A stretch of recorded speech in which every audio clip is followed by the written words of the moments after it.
बुरे हालात से निकलना जानते हैं, पाकिस्तान को दोबारा बनाएंगे। पीपल्स पार्टी के शरीक चेयरमैन आसिफ जरदारी का कहूटा में खिताब, कहा कि अवाम की ख्वाहिश के मुताबिक काम करेंगे। इस्लामाबाद वालों को कुछ नहीं पता, उन्हें तो कहूटा का रास्ता ढूंढना पड़ता है। हम यहाँ के अवाम को गैस देंगे, सड़कें बनाएंगे।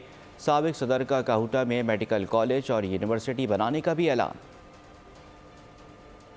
मुल्क बड़े बुरे हालात में था, मगर हम मुल्कों को और अपने मुल्क को बुरे हालात से निकालना जानते हैं। हमने पहले भी निकाला है, अब भी निकालेंगे इंशाअल्लाह। अल्लाह ने हमें मौका देना है और आपने अपने दुआओं में हमें याद रखना है।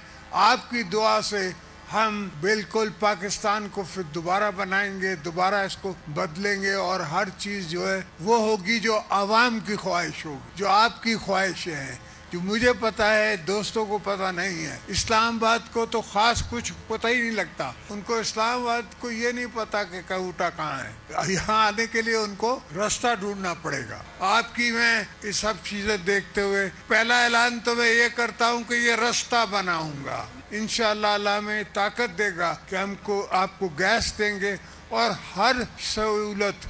जो आप यूनिवर्सिटी की बात कर रहे हैं, मैं मेडिकल कॉलेज और यूनिवर्सिटी की बात कर रहा हूँ। सब्सक्राइब करें और बेल दबाएं ताकि कोई खबर रह न जाए।